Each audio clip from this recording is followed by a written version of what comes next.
Yang kedua sekaligus merupakan tamsil tentang sosok seorang muslim ketika mengalir darah tauhid atau darah keislaman di dalam dirinya. Yang pertama adalah menggambarkan tentang ajaran Islam. Sebagaimana pohon ada bagian-bagiannya, ada bagian akar, ada bagian batang percabangan, dan ada bagian buah-buahan. Secara singkat, para ulama menerangkan bahwa bagian akar adalah bagian itu akidah yang ditempati oleh posisinya ditempati oleh akidah tauhid. Akidah secara umum, akidah itu lebih luas. Arkanul iman semuanya adalah akidah. Termasuk akidah adalah beberapa seperti yang para ulama bicarakan, akidah al-sunnah terhadap sikap para pemerintah, akidah al-sunnah sikapnya para sahabat Nabi, sesuatu yang menjadi keyakinan seorang muslim. Kemudian batang percabangannya adalah al-amal shalihat, yaitu amal-amal saleh yang terangkat naik kepada Allah SWT. Amal saleh, amal yang ruhnya adalah ikhlas dan ittiba. Yang ketiga, ini buah-buahan yang ditempati oleh al-akhlaqul karimah. Ini akhlak yang mulia. Ini adalah sekilas tentang gambaran tentang ajaran Islam. Ada bagian akidah tauhid, ada bagian batang percabangannya, dan ada bagian buah-buahnya. Pohon ini tentu yang paling pokok adalah akarnya. Dari akar inilah akan tumbuh batang percabangan, dan akan keluar ini buah-buahannya. Semua yang di atas akar, batang percabangan dan buah-buahan itu semuanya sangat ditentukan oleh kondisi akar. Kalau akarnya baik, batang percabangan dan buah insya Allah ini akan besar, harapannya baik. Kalau akarnya rusak, maka tidak ada harapan tentang batang percabangan dan buah-buahannya. Dalam agama kita, akidah adalah menempati posisi akar, yaitu menentukan. Orang mereka akidahnya bagus, akidahnya akidah yang sahihah, maka akidah ini akan memiliki dampak yang sangat besar. Munculnya berbagai macam amal-amal saleh dalam kehidupan seorang yang mereka memiliki akidah tauhid, dan memiliki dampak yang sangat besar, melahirkan tentang al-akhlaqul karimah. Ini akhlak yang mulia. Sehingga ketika Rasulullah SAW memberikan tafsir tentang sosok seorang mukmin, Nabi memberikan tafsir dengan sosok ini seperti pohon kurma. Mathalul mu'min mathalun nakhlah. Perumpamaan seorang mukmin adalah perumpamaan seperti pohon kurma. Para ulama mengambil persamaan tamsil, persamaan antara pohon kurma dengan yaitu seorang muslim. Di antaranya pohon kurma tidak bisa hidup kecuali dengan siraman air. Demikian pula seorang mukmin, dia tidak akan hidup keimanannya kecuali dengan siraman yaitu ilmu risalah.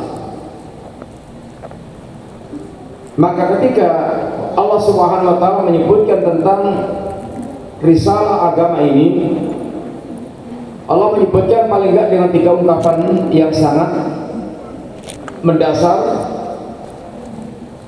yang menentukan tentang kehidupan iman seseorang. Satu, Allah ungkapkan dengan istilah ar-ruh. Wa kadzalika auhayna ilaika ruhan min amrina. Demikianlah kami wahyukan kepada engkau ya Muhammad ruh dari kami. Risalah yang diturunkan oleh Allah ungkapkan dengan istilah ar-ruh. Sebagaimana jasad kita hidupnya ketika telah kemasukan ruh jasad. Demikian pula jasad akan menjadi mati ketika ruhnya telah keluar dari jasad. Maka demikian pula kehidupan iman atau kehidupan hati. Kehidupan hati sangat berkaitan dengan keberadaan seberapa hati itu interaksi dengan risalah. Sehingga yang paling sempurna kehidupan hatinya orang yang paling mengenal risalah. Mengenal bukan sekedar mengenal tahu, tapi mengenal maksudnya adalah mengenal dan dia berinteraksi aktif dengan risalah itu. Karena ilmu identik dengan khasyatullah. Ilmu identik dengan rasa takutnya seorang hamba kepada Allah Subhanahu wa taala. Di mana Allah mengatakan innama yakhsyallaha min ibadil ulama. Yang benar-benar bisa memiliki rasa takut yang sesungguhnya kepada Allah dari kalangan para hamba adalah para ulama. Artinya yang paling memungkinkan memiliki rasa takut yang sempurna, rasa takut yang benar adalah para ulama. Yang para salaf kita ketika kita bicara ilmu, mereka mengatakan kafa bi khasyatillahi ilman. Cukuplah khasyatullah itu adalah ilmu. Artinya orang yang mereka berilmu, orang yang mereka harusnya memiliki rasa takut kepada Allah Ta'ala. Orang yang mereka tidak memiliki khasyatullah walaupun berilmu, dia masuk dalam golongan orang-orang yang jahil, minal juhala. Oleh karena itulah ulama-ulama Yahudi walaupun mereka statusnya ulama, ketika ilmunya tidak berdampak dalam kehidupan mereka, tamsilnya Allah sangat buruk. Yang pertama, makaluhu kamakalil kalbi, perumpamaannya kayak anjing, yang simbol binatang yang rakus dan jorok. Ulama yang mereka itu ilmunya tidak mewarnai kehidupannya, kemudian karena ambisiusnya tentang dunia dia lebih mengutamakan hawa nafsu, maka perumpamaannya kayak anjing. Yang kedua, tamsilnya Allah adalah khimar. Matalul ladzina humilut tawrata tsumma lam yahmiluha kamatalil himar yahmilu asfara. Perumpamaan orang yang mereka mengenal Taurat tapi tidak mengamalkan isi kandungan Taurat, maka dia kayak himar yang menggendong kitab.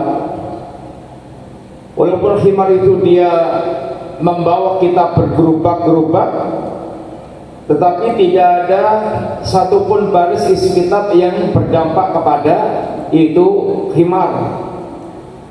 Demikianlah orang yang mereka walaupun ilmunya itu sundul langit, tapi kalau ternyata ilmunya sama sekali tidak berdampak dalam kehidupannya, maka dia seperti himar.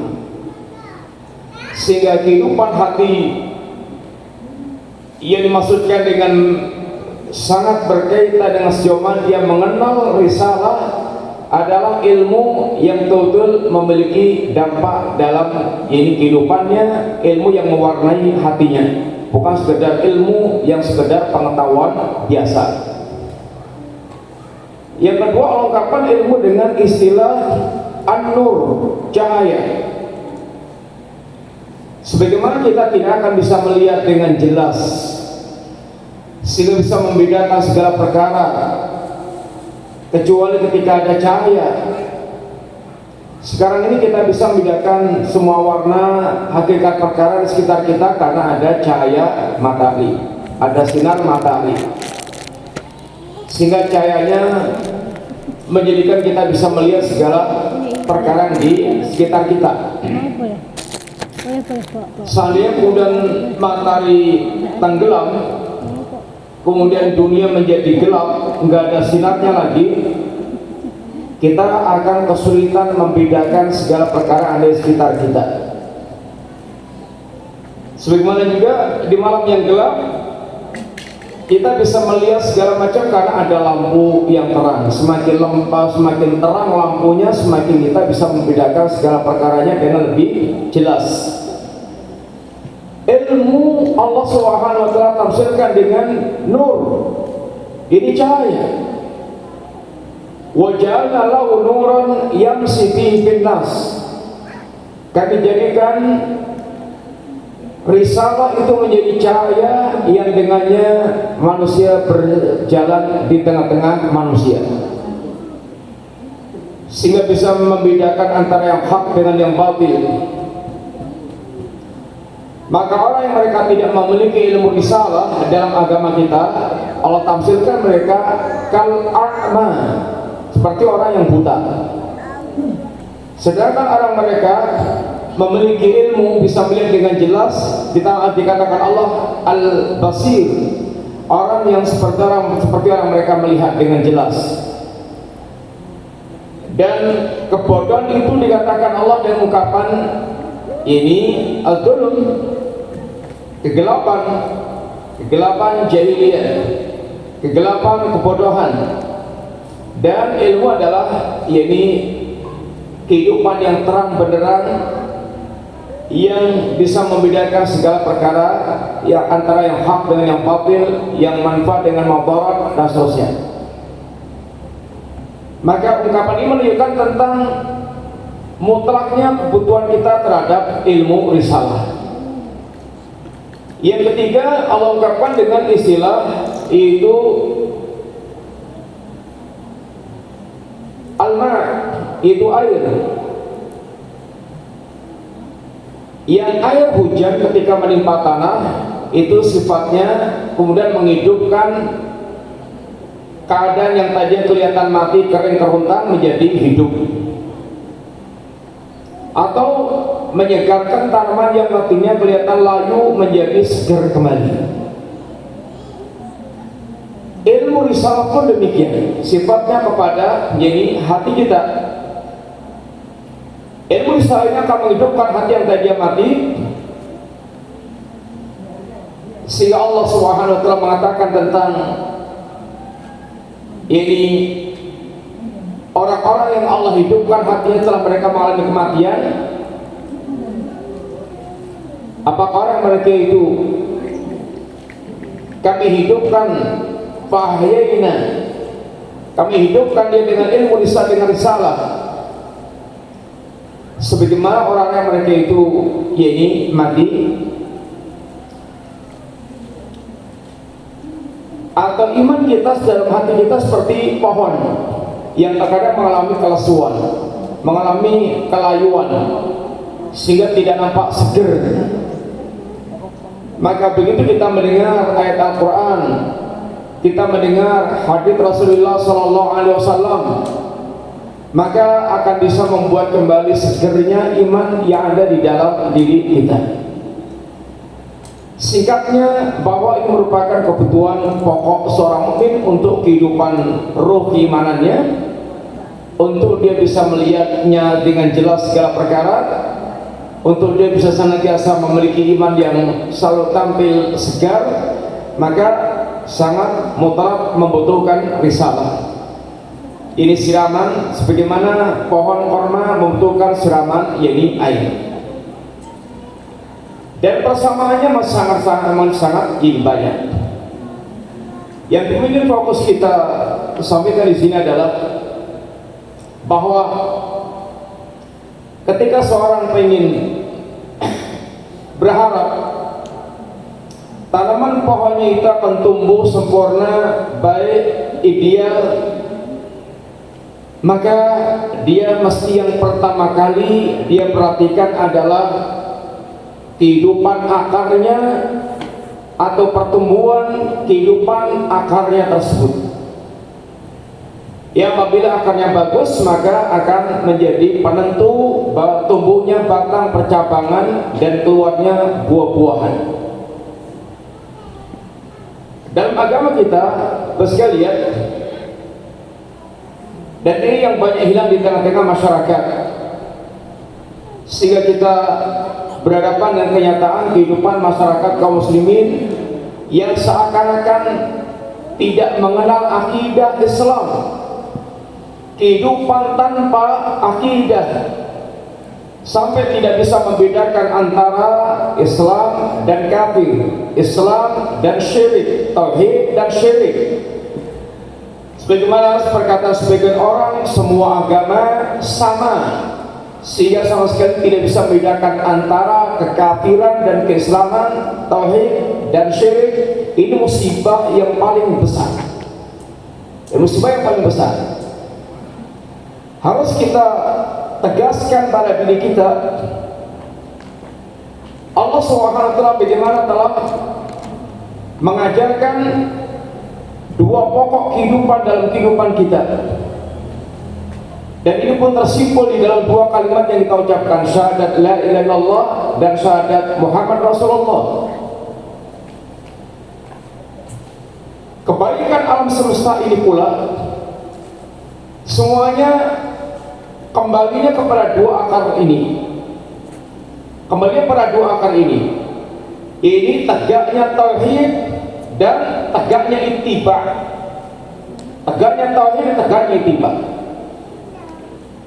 Semua kebaikan yang ada adalah dampak daripada tegaknya dua perkara ini. Sebaliknya, semua kerusakan yang terjadi, segala bentuk musibah yang kemudian menimpa kehidupan manusia,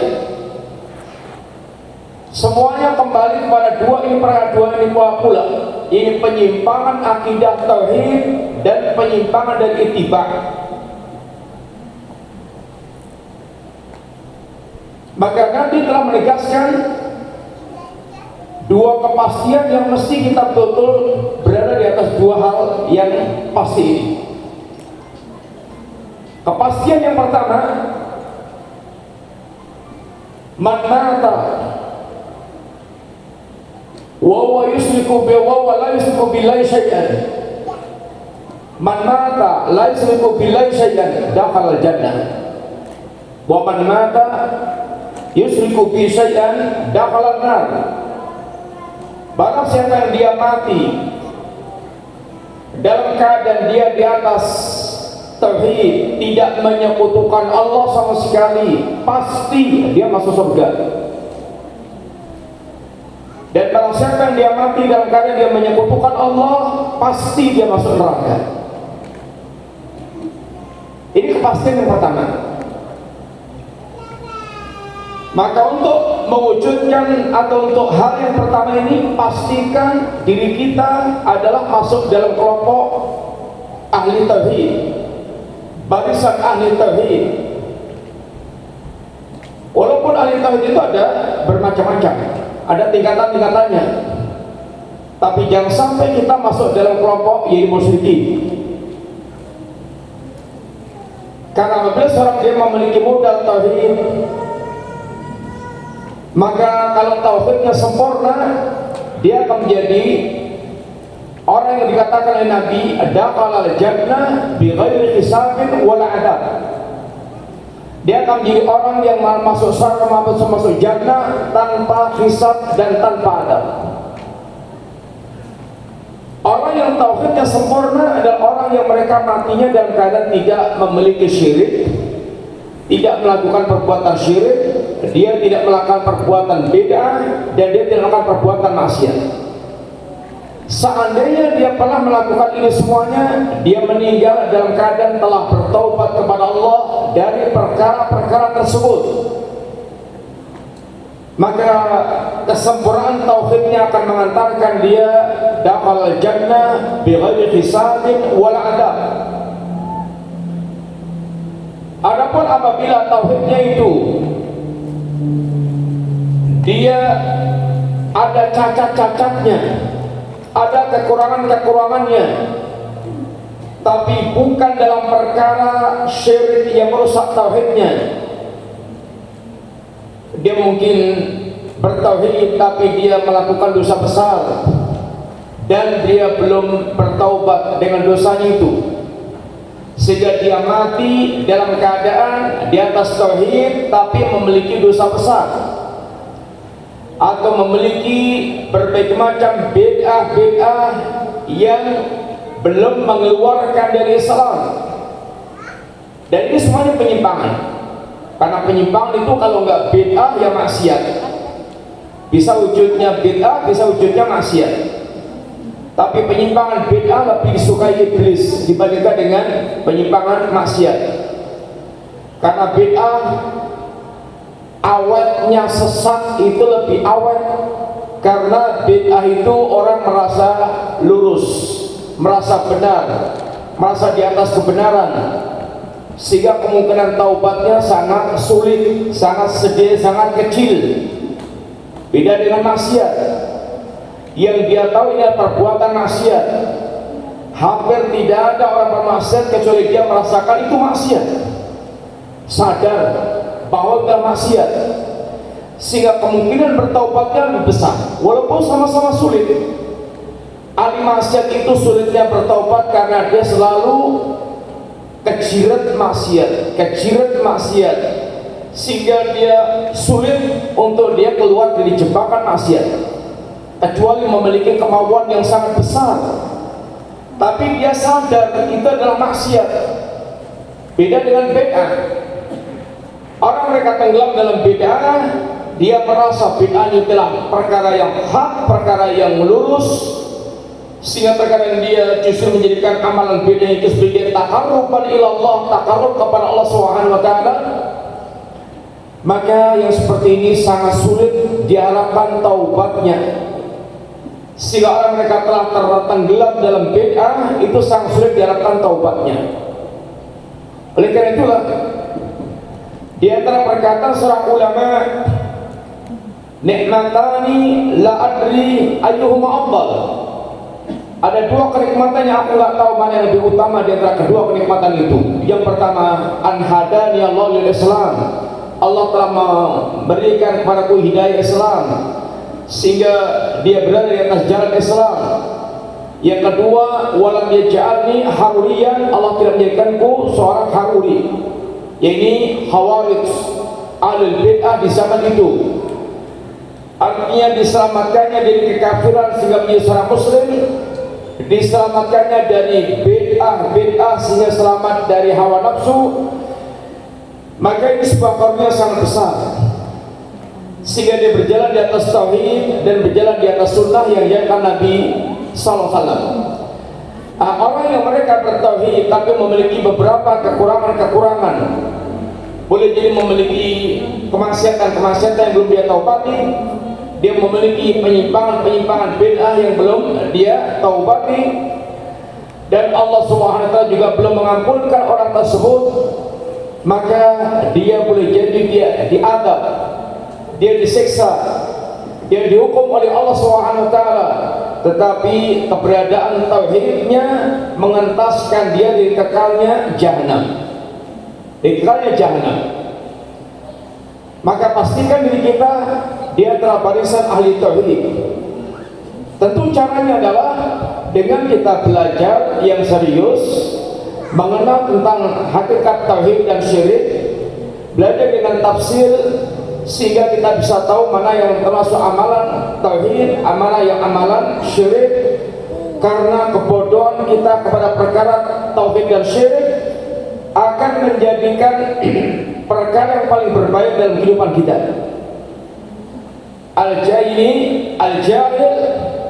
Al-jahilu a'da'u ma yajahilu bi.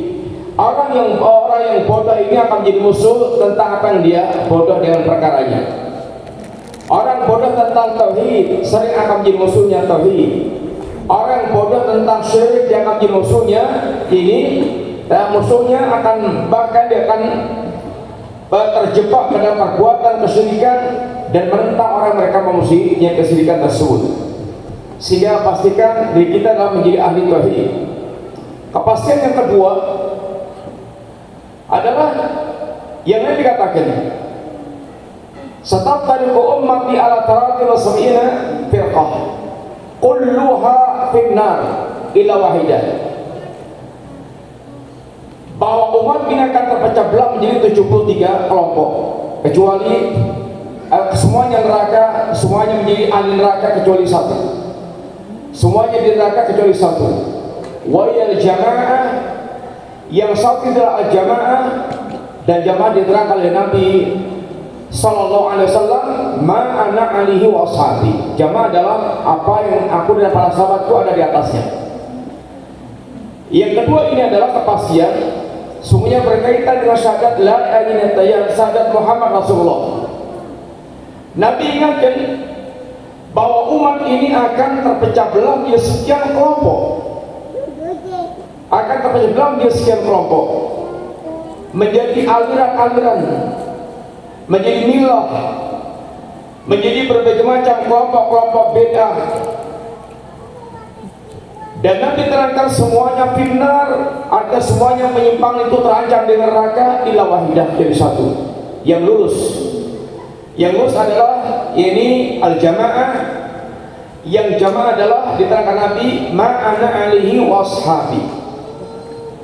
Sekalian, yang kedua yang Nabi terangkan ini, bahwa kita akan berhadapan dengan kenyataan terpecah belahnya kaum muslimin jadi berbagai macam aliran dan kelompok, sehingga kita akan dapatkan banyak aliran di tengah-tengah kaum muslimin.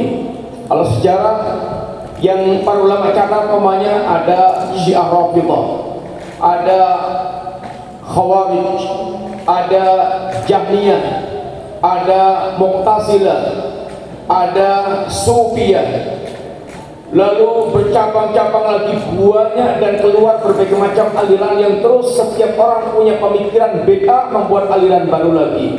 Setiap orang memiliki pemikiran bid'ah buat aliran baru lagi. Seperti di zaman kita ini berapa banyak ungkapan-ungkapan yang kacau balau yang sebenarnya juga warisan dari para pendahulunya. Ada yang mereka sekarang yaitu gerakan berislam menolak surga, sehingga neraka maniak dia tidak mau dimasukkan surga supaya untuk menunjukkan amalnya tulus semata-mata karena Allah SWT. Semua hal yang seperti ini adalah buah daripada kebodohan dan kesesatan di dalam memahami agama, dan dia dengan itu merasa telah berbuat yang terbaik. Dan itu yang digambarkan oleh Allah SWT, alladzina dhalla sa'yuhum fil hayatid dunya wa hum yahsabuna annahum yuhsinuna sun'a. Mereka sesat dalam kehidupan dunia, tetapi mereka merasa telah melakukan perkara yang terbaik. Mereka merasakan perkara yang terbaik. Maka diantara yang harus kita miliki adalah pemahaman yang benar dalam beragama. Pemahaman yang benar dalam beragama. Tidak cukup kita hanya memiliki dalil Al-Quran dan As-Sunnah, tapi harus memiliki pemahaman yang benar dalam memahami Al-Quran dan As-Sunnah. Khawarij, orang-orang yang mereka bahkan dikatakan para qurra, penghafal Al-Quran, tetapi pemahamannya rusak, sehingga melahirkan berbagai macam bid'ah. Di antaranya adalah mengkafirkan Ali bin Abi Thalib, dan bahkan pengkafirannya pada Ali bin Abi Thalib itu dijadikan sebagai takarrub ila Allah, sebagai bentuk takarrub kepada Allah Subhanahu wa taala. Dan ahlul bid'ah semuanya akan seperti itu, menjadikan bid'ahnya sebagai taqarrub ilallah. Dia sangka itu adalah amalan yang justru mendekatkan diri kepada Allah, yang hakikatnya bisa merupakan kekufuran atau bentuk penentangan terhadap Allah Subhanahu wa taala. Contoh, Syiah Rafidhah, dia menjadikan laknatnya kepada para sahabat Nabi adalah amalan untuk taqarrub kepada Allah Subhanahu wa taala. Dan mereka merasa semakin sering melaknat para sahabat, semakin mereka mendapatkan pahala besar dari Allah Subhanahu wa taala. Karena mereka anggap manusia paling jahat, paling rusak adalah yaitu para sahabat Nabi, khususnya adalah Abu Bakar As-Siddiq dan Umar bin Khattab, yang mereka gelari dengan sanamai Quraisy, berhalanya Quraisy, tauhidnya yakni Quraisy. Maka mereka menjadikan laknat yang para sahabat Nabi adalah taqarruban ila Allah Ta'ala. Contoh lagi, Syiah menjadikan zina yang diungkapkan dengan istilah mut'ah sebagai bentuk taqarruban ila Allah. Semakin dia banyak berzina, dan maka dia semakin merasa dekat dengan Allah Subhanahu wa taala. Dia merasa bersikap yaitu religius, melakukan amalan yang mendekatkan diri kepada Allah Subhanahu wa taala. Ini Syiah. Khawarij dijadikan pembunuhannya kepada sahabat Ali bin Abi Thalib sebagai amalan taqarruban ila Allah. Sehingga ada seorang mereka hafal Quran di zaman kita, hafal Quran, tapi dia menjadi pembunuh salah seorang syekh, salah seorang ulama. Dia hafal Quran, bacaannya sangat bagus, tapi dia menjadi salah satu pembunuh ini seorang ulama karena pemikiran takfirnya. Sufiyah, bagaimana dia mendekatkan diri kepada Allah dengan hulu kepada para masyayikh mereka. Bahkan di antara mereka pengagungan mereka wujudkan dengan yakni pengagungan kepada kuburan para guru-guru mereka, sehingga mereka jadikan penyembahan kepada kubur dan penyembahan kepada para masyayikh mereka sebagai bentuk pintu untuk mengantarkan kepada Allah, mendekatkan diri kepada Allah SWT. Dengan itulah pastikan kita yang pertama menjadi ahli tauhid, yang kedua yaitu kita berjalan di atas jalannya Ahlussunnah, di jalannya para imamatus sunnah, yang itu jalan yang Allah SWT rekomendasikan kita untuk berjalan di atasnya. Keyakinan kita bahwa hanya jalannya Ahlussunnah yang akan mengantarkan kepada Allah SWT dengan benar.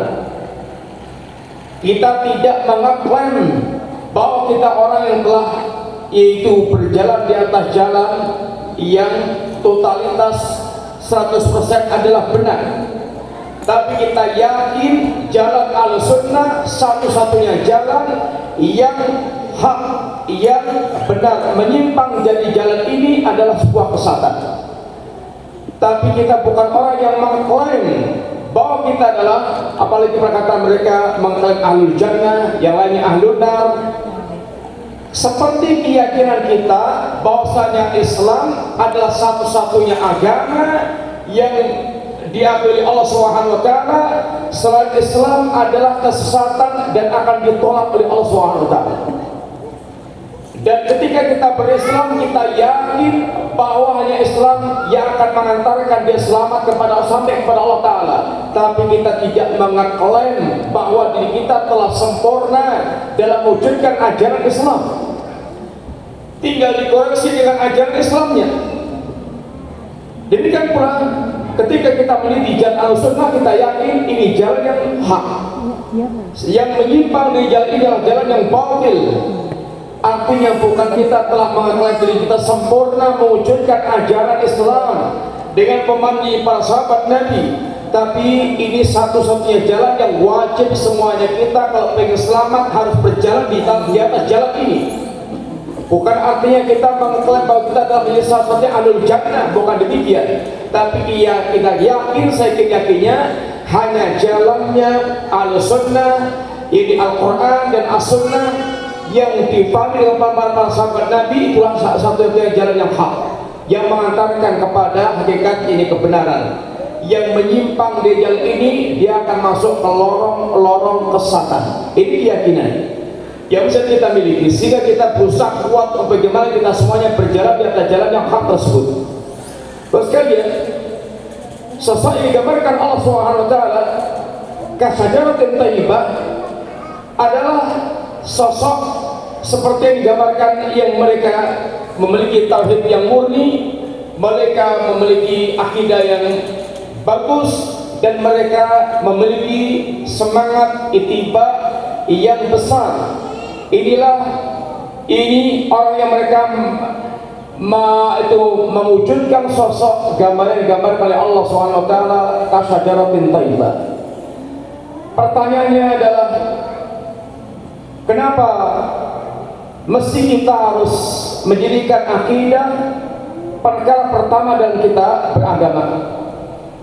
Perhatian yang pertama kali yang harus kita perhatikan tentang kehidupan kita dan beragama adalah perhatian kita pada masalah akidah. Alasannya seperti yang digambarkan di dalam tamsil yang Allah sebutkan di atas, bahwa akidah menentukan semua nasib bangunan agama kita. Akidah menentukan semua nasib bangunan agama kita. Akidahnya rusak akan membuat runtuhnya semua amaliyah yang kita miliki. Amaliyah yang tidak bermanfaat di sisi Allah Subhanahu wa taala. Amaliyah yang tidak akan memberikan manfaat pada diri kita saat kita kelak menghadap Allah Subhanahu wa taala. Karena seluruh amaliyah yang tidak tegak di atas akidah yang lurus, nasibnya seperti yang dikatakan Allah, wa qadimna ila ma'amilin wa qadimna, dan akan menghadapi semua yang mereka lakukan, faja'alnahu haba'an manthura, lalu amal-amal mereka akan dijadikan sebagaimana debu yang berterbangan, la yanfa', tidak memiliki, tidak bisa ambil manfaatnya sama sekali. Semua amaliyah, amal yang ditegakkan, yang tidak tegak di atas akidah yang lurus, nasibnya seperti yang Allah katakan tersebut. Maka mesti kita itu membangun agama kita berawal dari meluruskan, berawal dari memperbaiki akidah kita sebelum memperbaiki yang lainnya. Kerusakan kita dalam hal salat, kerusakan kita dalam hal ini haji, kerusakan kita di dalam hal ini muamalah, akhlak, tidak sebagaimana kerusakan kita dalam masalah akidah tauhid. Kerusakan kita dalam akidah tauhid akan membuat kita bisa terjebak dalam kesyirikan. Terjebak dalam kesyirikan akan bisa berdampak hancurnya semua amaliyah yang kita lakukan, yang yang dihancurkan, itu yang rusak disebabkan karena kesyirikan yang mereka itu lakukan. Yang kedua, alasannya adalah diantaranya Rasulullah ketika ingin membangun generasi seperti yang digambarkan Allah kasyajaratin thayyibah, maka Nabi dalam menyusun kurikulum, dan tentunya susunan kurikulum ini semuanya adalah datangnya dari Allah Subhanahu wa taala. Nabi menjadikan awal dakwahnya, awal pembinaannya adalah berkaitan dengan pembinaan akidah, penanaman akidah tauhid. Sejarah dakwah Nabi yang kurang lebih Nabi berdakwah selama 23 tahun. 13 tahun di Makkah, yang artinya ini separuh lebih umur dakwah Nabi. Maka 13 tahun hampir tidak ada ayat yang turun berkaitan dengan ahkam syariat. Tidak ada ayat yang berkaitan ahkam syariat. Semuanya berkaitan dengan akidah tauhid, tentang masalah ajaran keimanan, hal-hal yang harus menancap di dalam hatinya seseorang. tentang Allah Subhanahu wa taala, tentang yaumul akhir, kemudian tentang keimanan kepada perkara-perkara yang ghaib, termasuk diantaranya malaikat, termasuk diantaranya yaitu kitab-kitab yang diturunkan oleh Allah Subhanahu wa taala. Maka tumbuhnya pribadi yang ideal seperti yang digambarkan Allah di dalam ayat tersebut. Pondasi utamanya adalah terbentuknya akidah yang lurus, akidah yang benar dalam hati seorang muslim. Dan ketika sejarah menggambarkan tentang tumbuhnya generasi para sahabat Nabi radhiyallahu jami'an, maka kita mendapatkan gambaran yang sangat luar biasa bagaimana tumbuhnya generasi para sahabat yang tumbuh di atas pembinaan akidah tauhid. Bagaimana mereka menjadi manusia-manusia yang tangguh, manusia-manusia yang militan, manusia-manusia mereka memiliki karakter yang sangat kuat, yang semuanya merupakan cerminan dari akidah tauhid yang mereka miliki. Sebagaimana tumbuhnya akar yang bagaimana akar yang bagus yang menumbuhkan ini batang percabangan yang sempurna, demikian pula buah-buahan lebat yang dihasilkan oleh pohon yang bagus ini. Kalau kita ingin mengukur atau ini melihat sekilas gambaran kehebatan para sahabat Nabi, paling enggak dalam 3 poin penting. Pertama, dalam ketaatan. Yang kedua, dalam menjauhi kemaksiatan. Yang ketiga, dalam yaitu menghadapi masaib, musibah-musibah kehidupan. Maka kita akan lihat bagaimana militansinya, tangguhnya para sahabat Nabi radhiyallahu jami'an. Yang pertama, berkaitan dengan bagaimana mereka menghadapi musibah-musibah kehidupan yang ada. Hidup kita ini adalah, Allah katakan, arena Allah menguji kita. Huwallazi khalaqal mauta wal hayata liyabluwakum. Dia Allah yang telah menciptakan kematian dan kehidupan dalam rangka untuk menguji kalian. Arena dunia kita adalah ini arena ujian. Demikian juga Allah Subhanahu wa taala mengatakan wa nabluukum bisyarri wal khairi fitnah. Benar-benar akan kami uji kalian baik dengan ujian kebaikan maupun ujian keburukan. Demikian juga Allah katakan am hasibatum alif lam mim ahasiban nas ayutraku ayyaqulu amanna wa hum la yuftanun. Alif lam mim, apakah manusia mengira bahwa dia akan dibiarkan begitu saja mengatakan kami beriman sedangkan mereka belum diuji oleh Allah Subhanahu wa taala. Singkatnya, bahwa kehidupan kita adalah arena ujian. Dan di antara yang berkait ujian keimanan kita. Lihatlah para sahabat Nabi, bagaimana mereka diuji gara-gara iman mereka dengan ujian-ujian yang sangat berat, dan mereka telah menunjukkan militansinya yang sangat luar biasa. Contoh-contoh para sahabat Nabi, deretan para sahabat yang sering telah dikenalkan kepada kita, orang-orang mereka telah mengalami medan ujian yang sangat berat. Satu contohnya adalah seperti Bilal bin Rabah. Bagaimana Bilal bin Rabah begitu dia beriman kepada Rasulullah SAW harus menghadapi kenyataan siksaan yang pedih, diseret di padang pasir. Anda bayangkan suasana Saudi secara umum ketika panas sampai 40 derajat, 45 derajat, menyentuh 50 derajat.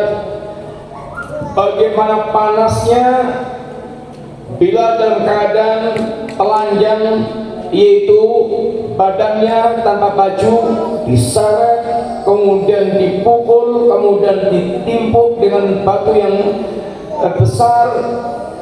Tapi bagaimana Bilal, hati yang telah terwarnai dengan warna iman, keluar dari lisannya yang mulia, ahad, ahad, ahad. Kekuatan iman Bilal tidak bisa dipisahkan dengan siksaan yang ditimpakan kepada Bilal. Dia telah merasakan jati diri orang yang mereka meresap iman di dalam hati mereka. Demikian pula keluarga Ammar bin Yasir. Bapaknya Ammar yaitu Yasir mati di tangan Abu Jahal. Ibunya mati ditombak kemaluannya oleh Abu Jahal. Ammar bin Yasir saking pedihnya siksaan yang ditimpakan pada dia pun mengucapkan kalimat kufur, tetapi Allah berikan udzur karena imannya masih utuh, tenang dalam hati dia. Kemudian bagaimana Khabbab, badannya disiksa dengan batu panas sampai kulitnya melepuh-melepuh. Dan bagaimana Khabbab memiliki kekuatan mental, dan Nabi tidak bisa memberikan kepada mereka pertolongan karena memang masa Mekah, masa untuk mereka bisanya sabar dan sabar, sabar dan sabar. Tidak ada perlawanan dan tidak dibolehkan ada perlawanan. Masanya adalah mereka sabar menerima kenyataan yang ada. Sehingga ketika Rasulullah SAW mendapati keluarga Ammar bin Yasir mendapatkan siksaan sedemikian rupa dari Abu Jahal, Nabi hanya bisa mengucapkan untuk mereka kalimat sabran ala Yasir, inna mau'idakumul jannah. Sabar wahai keluarga Yasir, sesungguhnya tempat yang dijanjikan untuk kalian adalah surga. Kepada Khabbab, Nabi hanya bisa menguatkan dengan kalimat kisah.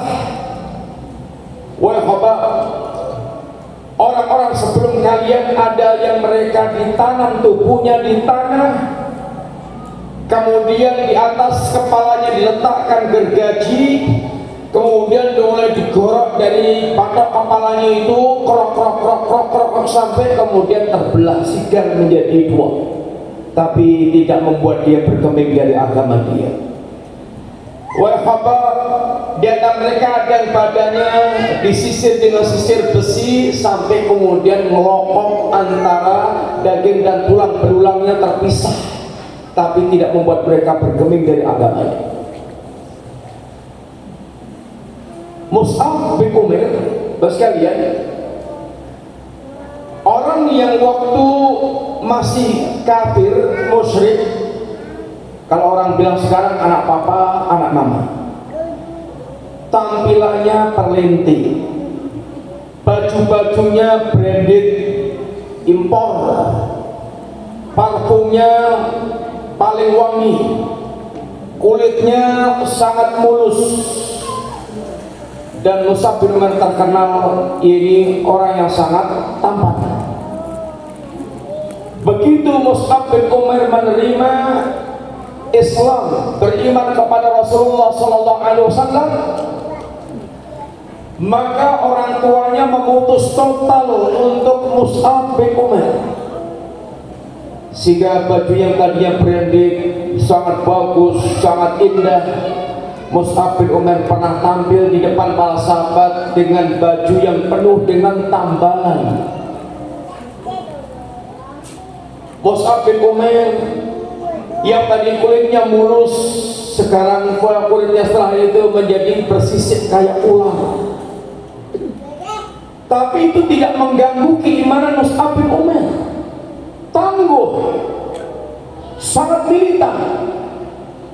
Sebagian kita diuji oleh Allah ketika hijrah, habis-habisan hartanya habis, pekerjaannya hilang, ekonominya goncang, kemudian imannya ikut guncang juga, kemudian kembali kepada masa jahiliyah lagi karena tidak bisa menerima kenyataan ternyata hijrah itu pahit, kenyataan yang pahit yang harus dihadapi.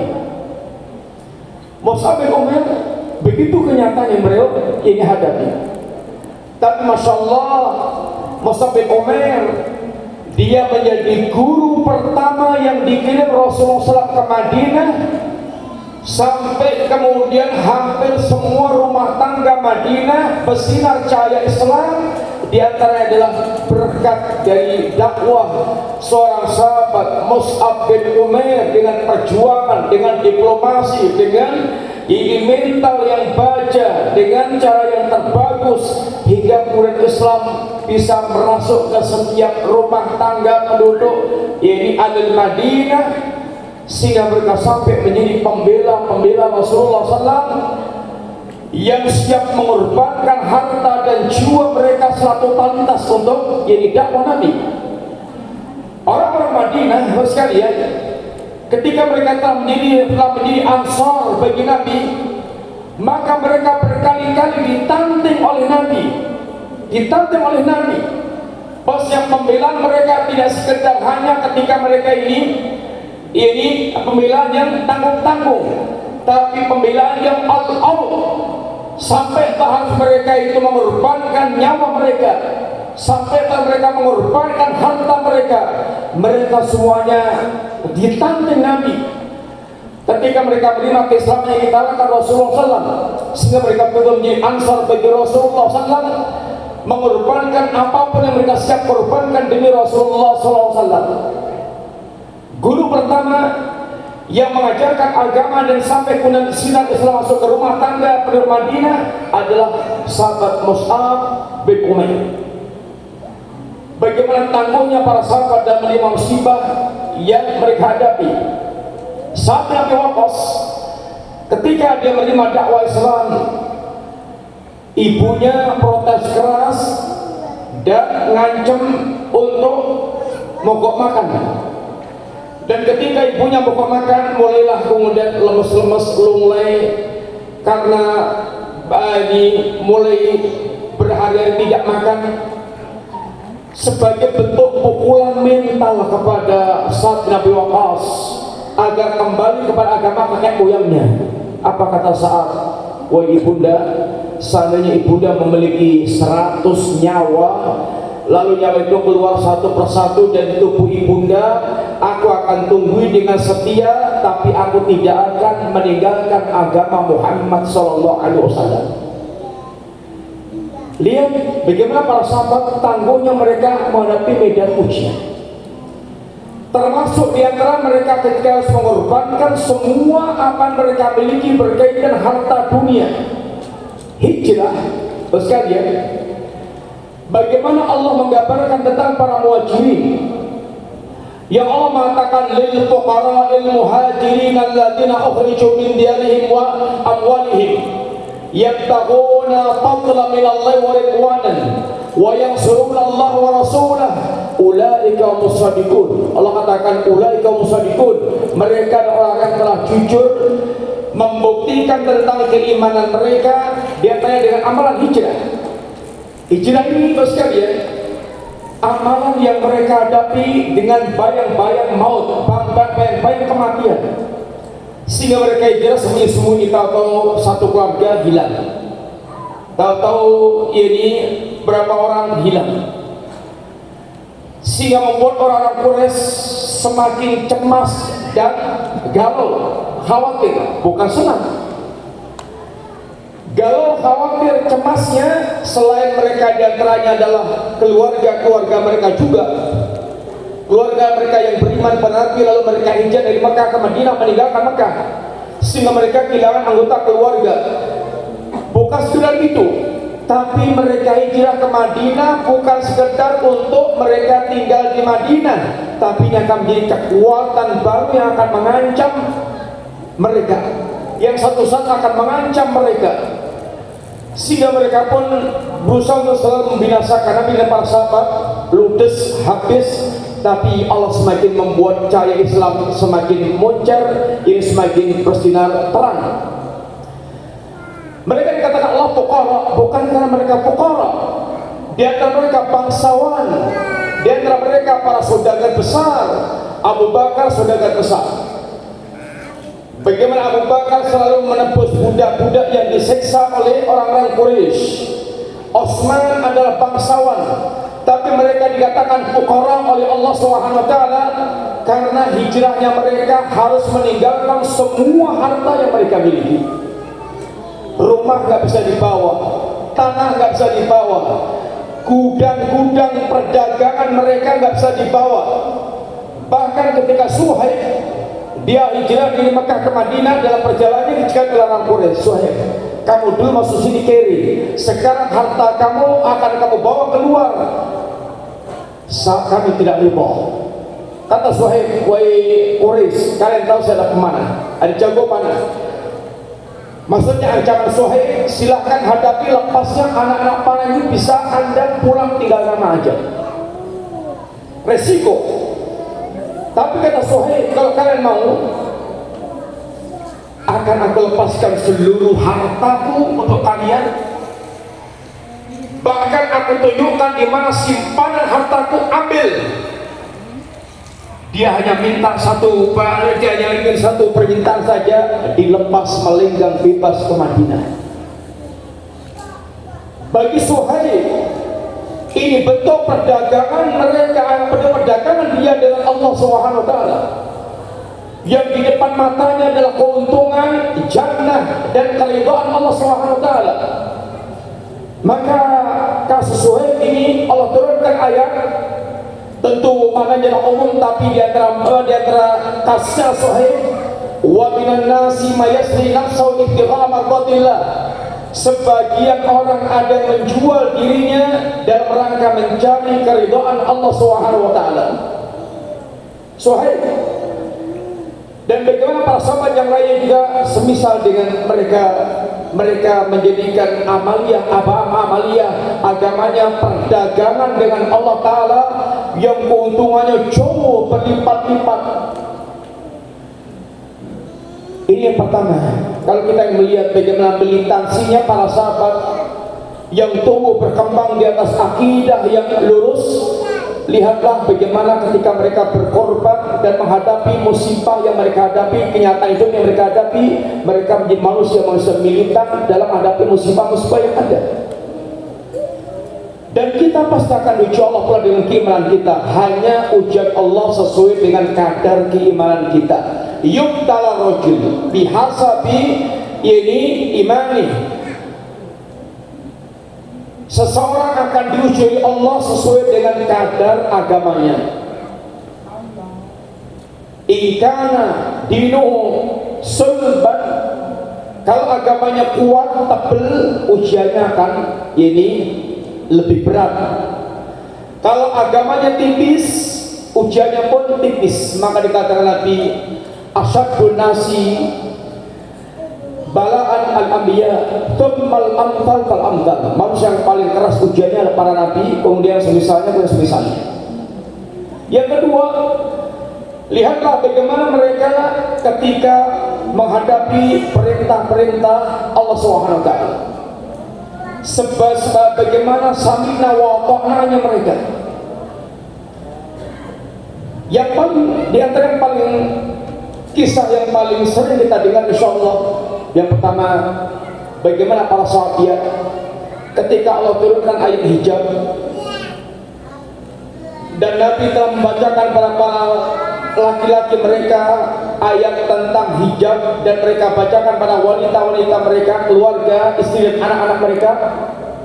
Qul ya ayyuhan nabi, ya ayyuhan nabi, qul li azwajik wa banatik wa nisa'il mu'minin. Wahai Nabi, katakan para istrimu, anak perempuanmu dan kaum mukminat, mukmin, yaitu perempuan, agar mereka menjulurkan kain jilbab mereka, menutupi aurat, menutupi tubuh mereka seperti yang Allah terangkan. Para sahabat ketika mendengar ayat ini, langsung mereka mengambil kain seadanya yang ada di rumah-rumah mereka dalam rangka untuk menutup aurat yang seperti Allah kehendaki. Para sahabat, ketika turun ayat tahrimul khamr, ayat tentang haramnya khamr, Nabi gak pakai kesulitan untuk mengumumkan undang-undang khamr, haramnya khamr. Yang Amerika pernah membuat undang-undang tentang larangan khamr dan telah memakan sekian banyak biaya untuk rapat parlemen, untuk mengerahkan angkatan bersenjata, untuk membackup, untuk promosi, kemudian untuk menerbitkan sosialisasi kepada masyarakat. Gagal total, berakhir dengan gagal total. Nabi hanya mengutus satu orang keliling penduduk Madinah, ala innal khamra qad hurimat, untuk menyampaikan pengumuman, ketahuilah khamr telah diharamkan Allah. Dibacakan pada mereka ayat-ayat Al-Quran, ayat tentang tahrimul khamr, maka tidak ada satupun telinga samping yang mendengar utusan Nabi menyampaikan pengumuman tahrimul khamr. Tidaklah mereka mendengar ayat Allah yang melarang mereka khamr, fal antum muntahun, kecuali mereka semuanya jawabannya intahaina ya Rab, intahaina ya Rab, ya Rab, aku tinggalkan ya Rab, aku tinggalkan ya Rab. Semuanya berangkat dari keimanan mereka.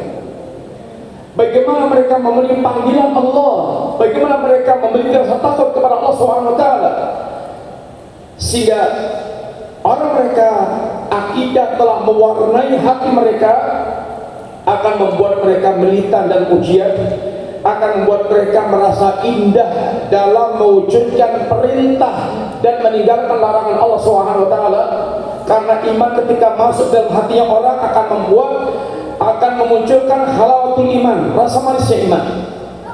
Sebagaimana kata Heraklius ketika tanya kepada Abu Sufyan yang masih kafir waktu itu, wahai Abu Sufyan, ada enggak orang yang mereka beriman kepada Muhammad kemudian itu murtad?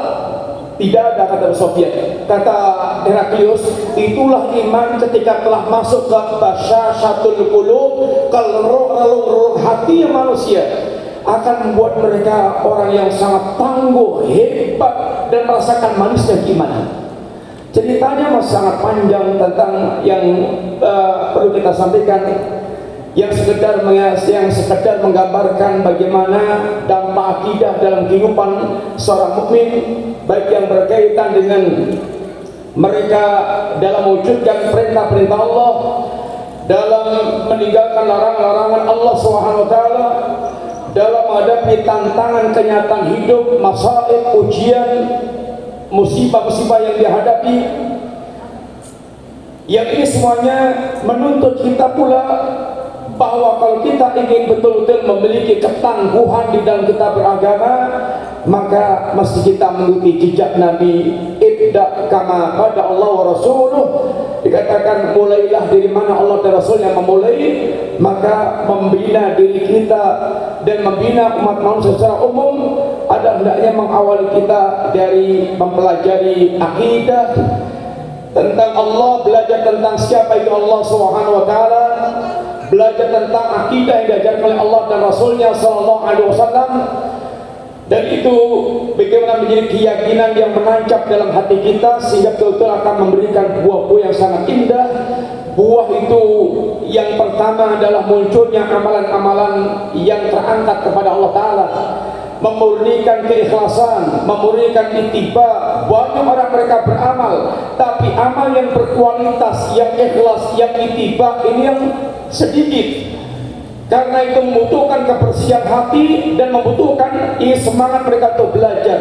Tidak akan bisa ittiba kecuali dengan belajar, tidak akan bisa ikhlas kecuali dengan membersihkan hati mereka sehingga mereka memiliki niat yang tulus kepada Allah Ta'ala.